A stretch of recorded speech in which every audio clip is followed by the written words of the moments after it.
নমস্কার। আজকে কুম্ভ রাশিকে নিয়ে বলবো। কুম্ভ রাশির ক্ষেত্রে শনি আর মঙ্গলের এরকম অবস্থান মোটেও ভালো না, তো বিভিন্ন দিক থেকে সমস্যা তৈরি করে। তো যাই হোক, অনুষ্ঠানটি শুরু করার আগে সবার প্রথম বলি, এটা গ্রহের গোচর এবং চন্দ্ররাশি অনুসারেই আলোচনা করা হচ্ছে, কারো কোনো রকম ব্যক্তিগত কুষ্টি ধরে এটা আলোচনা নয়। এবং তার সাথে বলবো, যদি অনুষ্ঠানটি ভালো লাগে তাহলে অবশ্যই লাইক করবেন, শেয়ার করবেন, সাবস্ক্রাইব করবেন। আপনারা সাবস্ক্রাইব করলে বিশেষভাবে অনুপ্রাণিত হই। আগামী দিনে কুম্ভ রাশি সম্পর্কিত বহু ভিডিও আমাদের চ্যানেলে আপলোড দেওয়া হবে।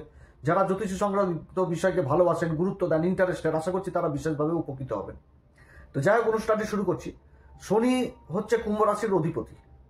কুম্ভ রাশি হচ্ছে শনির মূল ত্রিকোণ রাশি, আর মকর রাশি হচ্ছে সাধারণ রাশি। তো কুম্ভ রাশির ক্ষেত্রে যেরকম রাশির অধিপতি, সেরকম কিন্তু আবার দ্বাদশ ঘরের অধিপতি, অর্থাৎ ব্যয়ের ঘরের অধিপতিও কিন্তু শনি। দ্বাদশ ঘর থেকে যে শুধু ব্যয় দেখা হয় সেটা না, অনেক কিছুই দেখা হয়, কিন্তু ব্যয় জিনিসটাকে বেশি প্রাধান্য দেওয়া হয়, ব্যয় জিনিসটাকে বেশি বোঝানো হয়। তো যাই হোক, শনি এই দুটি ঘরের অধিপতি, দ্বাদশ ঘর এবং রাশির অধিপতি। অপরদিকে মঙ্গল কিন্তু হচ্ছে কর্মের ঘরের অধিপতি। কর্মের ঘরটা হচ্ছে কি সাধারণ রাশি বৃশ্চিক রাশি, এবং যোগাযোগের ঘর যেটা হচ্ছে তৃতীয় ঘর মেষ রাশি, এটা হচ্ছে মঙ্গলের একদম হচ্ছে মানে মূল ত্রিকোণ রাশি মেষ রাশিটা। তো এই দুটি ঘরের অধিপতি হচ্ছে মঙ্গল হচ্ছে কি অধৈর্যের কারক। একটুতেই বাকবিতণ্ডা, অশান্তি, গন্ডগোল এগুলোতে জড়িয়ে পড়ে। নিজের রাগ তেজ এগুলোকে কন্ট্রোল করতে পারে না, একটুতেই ক্রোধ হয়ে যায় মনের মধ্যে, এগিয়ে যাওয়া, তেড়ে যাওয়া, মাথা গরম করে ফেলা, অধৈর্য হয়ে যাওয়া, এখনই চাই এখনই লাগবে, এই জিনিসগুলো মঙ্গল তৈরি করে। যার জন্য মঙ্গল মানে যাদের জন্মকুষ্ঠিতে ভালো অবস্থায় থাকে তারা আবার বিশেষ ভালো ফল পায় সেটা না, কারণ কেন্দ্রে যখন মঙ্গল নিজের ঘরে অবস্থান করে তখন তো রুচক নামক পঞ্চম মহাপুরুষ রাজ্য তৈরি করে দেয়। এই কুম্ভ রাশির ক্ষেত্রে যখন বৃশ্চিক রাশিতে অবস্থান করবে তখন তো রুচক রাজ্য হয়ে গেল, কিন্তু রাশির উপর দৃষ্টি থাকে, তখন রুচক রাজ্য তৈরি করলেও সব থেকে বড় ঝামেলা হয়ে যায় যে অধৈর্য জিনিসটা চলে আসে, চট করে অধৈর্য, যে কোনো কাজে ধৈর্যটাকে হারিয়ে ফেলে। এই জিনিসটা থাকে কিন্তু মঙ্গল যাদের ভালো থাকে তারা কিন্তু আবার অনেক দিক থেকে সুনাম সুখ্যাতি হয়, যেমন ডাক্তারি লাইন, রক্ত নিয়ে যারা বিশেষজ্ঞ, সার্জেন, হ্যাঁ, এগুলো দিক থেকে বড় ইঞ্জিনিয়ার এগুলোও হয়, সেটা না প্রশাসনের আধিকারিক শুদ্ধ হয়, কিন্তু পজিশন লাগবে এরকম। তো এই মকর বলছে, এই কুম্ভ রাশির ক্ষেত্রে মঙ্গল হচ্ছে এই দুটি ঘরের অধিপতি, কর্ম এবং তৃতীয় ঘরের অধিপতি। তো এই মঙ্গলের বিশেষ কিছু অবস্থান হচ্ছে যে অবস্থানে অনেক সমস্যা তৈরি করে, এবং শনিরও সেই অবস্থানটা প্রয়োজন রয়েছে। তো শনি যখন দ্বাদশ ঘরে অবস্থান করবে, দ্বাদশ ঘরে শনি কি হচ্ছে, নিজেরই ঘরে অবস্থান করছে। তো দ্বাদশ ঘরে শনি অবস্থান করবে, শনি নিজের ঘরে অবস্থান করছে, এবং মঙ্গল থাকবে নিচ রাশিতে, যেটা হচ্ছে ষষ্ঠ ঘর, কর্কট রাশিতে। যখন মঙ্গল থাকবে কর্কট রাশিতে, তো নিচ অবস্থান হয়ে গেল মঙ্গলের, এবং তার দৃষ্টি থাকবে সেই দ্বাদশপতি শনির উপরে। তখন কিন্তু ঝামেলা তৈরি করে দেয় এই মঙ্গল, বিভিন্ন দিক থেকে অশান্তি শুরু করাবে জীবনে, অনেক রকম দৃশ্য দেখাবে মঙ্গল এই সময়কালে। যাদের জন্মকুষ্ঠিতে রয়েছে তারা অবশ্যই জানাবেন। তবে মঙ্গল আর শনি দিয়ে যে গোটা জিনিসটা বিচার হবে সেটাও না, দেখালো যে গুরুর অবস্থানগুলো দেখতে হয়, কিন্তু ভাইটাল হয়ে যায়। যাদের জন্মচক্রে থাকে তাদের মধ্যে কিছু না কিছু প্রভাব পড়ে যায়। এই শনি মঙ্গলের এই সমসপ্তম যোগ, যখন শনি দ্বাদশ ঘরে অবস্থান করবে আর মঙ্গল ষষ্ঠ ঘরে যখন নিচ রাশি কর্কট রাশিতে অবস্থান করবে, এই অবস্থানটা ভালো না।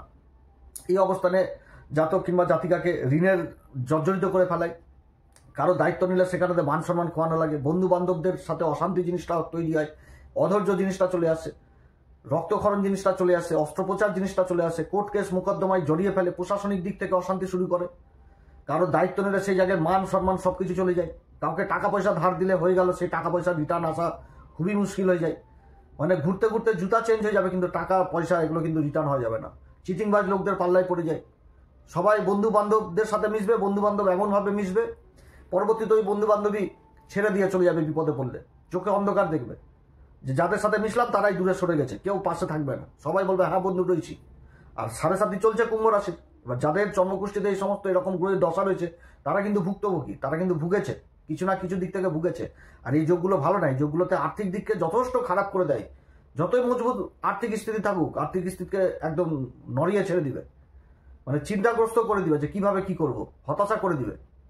এটা এরকমই, কিন্তু এত খতরনাক যোগ। তারপর যখন হয়ে যায় তখন চিন্তা করে যে কেন মিশলাম আমি ওর সাথে, এটা করা তো আমার উচিত হয়নি। তখন কিন্তু নিজের ভুলভ্রান্তিগুলোকে ঠিক করে নেয়, এবং তারপরে কিন্তু আবার এগোয়। সেটাও না যে এগিয়ে থেমে যাবে, সেটা না, এগোয় এবং তখন আবার ঠিক উঠে দাঁড়ায়।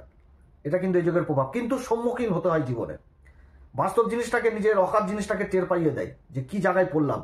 সবাইকে মনে হবে ভালো, বন্ধু বান্ধব আত্মীয় স্বজন সব দিক থেকে ভালো মনে হবে, খরচাপাতিও করবে, বন্ধু বান্ধবকে ডেকে ডুকে খাওয়াবে, খরচাপাতি করবে, বন্ধুও মিশবে, কিন্তু টাকা পয়সা ধার দিলে টাকা পয়সা রিটার্ন পাওয়া যাবে না, কিংবা ঋণগ্রস্ত করিয়ে দিবে নিজের ভুল ডিসিশনের জন্য, নিজের ভুল সিদ্ধান্তের জন্য অনেক রকম সমস্যা তৈরি করে দেবে। ছোট ভাই বোনদের সাথে সম্পর্ক খারাপ করিয়ে দিবে, কর্মক্ষেত্রে মান সম্মান খইয়ে দিবে, বসের সাথে সম্পর্ক খারাপ নষ্ট করে দিবে, কলিগদের সাথে অশান্তি গন্ডগোল তৈরি করে দিবে, অর্থের নাশ করাবে, শুধু ভুল ডিসিশন।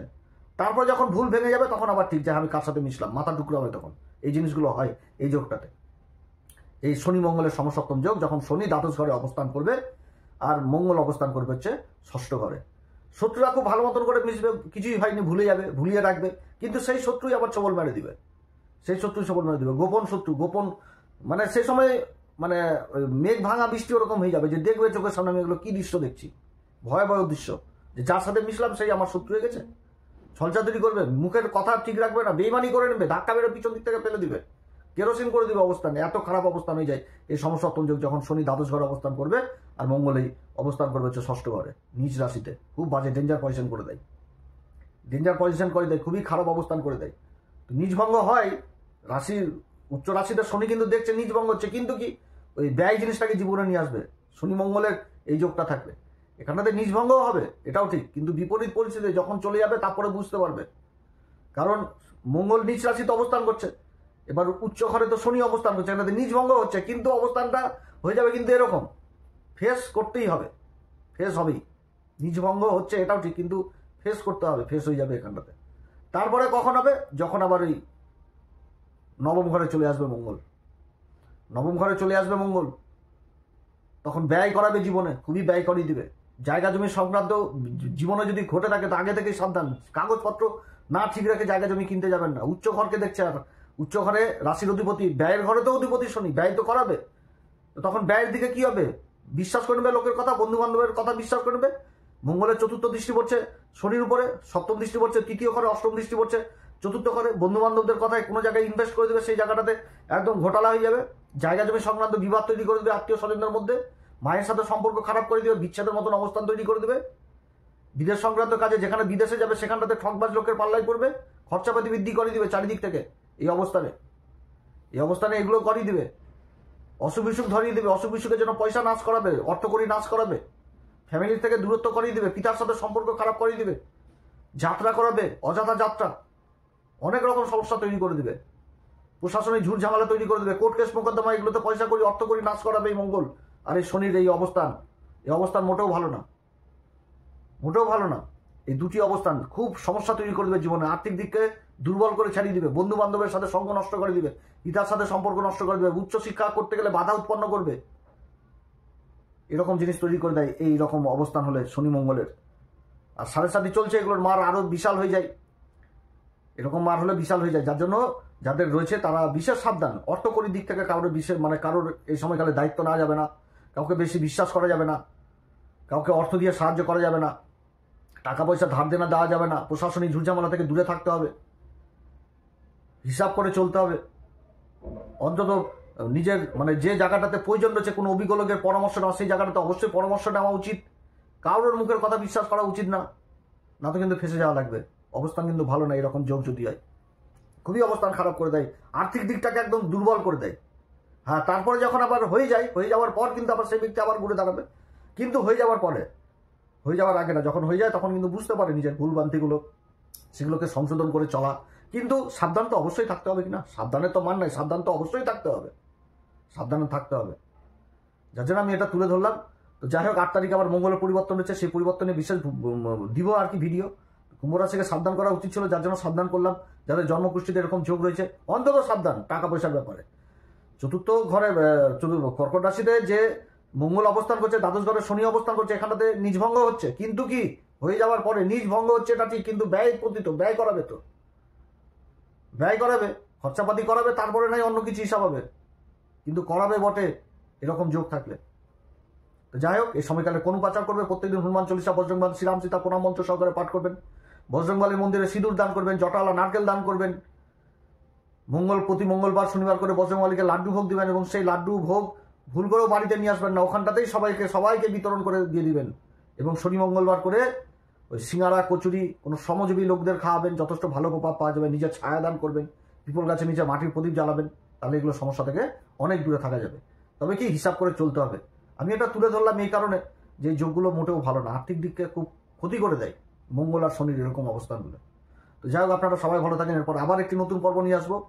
যদি অনুষ্ঠানটি ভালো লাগে তাহলে অবশ্যই লাইক, শেয়ার, কমেন্ট করবেন। নমস্কার, ধন্যবাদ।